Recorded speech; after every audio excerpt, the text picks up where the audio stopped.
Selaku Rektor Win Alauddin sangat bersyukur dengan momentum pemberian beasiswa kepada anak-anak kami. Bersyukur sekali.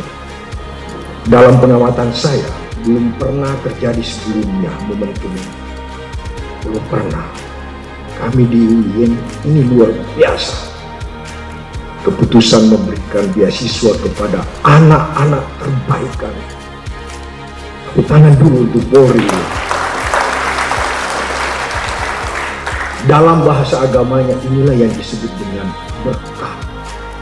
Pemberian beasiswa ini adalah sesuatu yang memang baru. Kalau saya juga cek tadi teman-teman, sudah pernah nggak? Mudah-mudahan ini juga pertanda baik bahwa di masa yang akan datang membina, membangun generasi muda adalah tanggung jawab kita bersama. Unhas, UIN, dan seluruh universitas adalah tempat kita didik calon-calon pemimpin bangsa.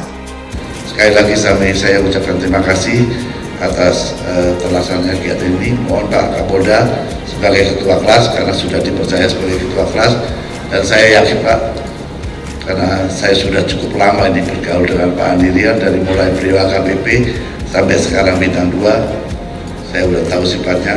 Saya yakin sebagai ketua kelas diberi kepercayaan sama Forum Komunikasi Pimpinan Daerah di provinsi ini, bisa mengajak teman-teman di Forum Komunikasi Pimpinan Daerah untuk bersama-sama menjadi bagian yang memberikan solusi atas masalah masyarakat.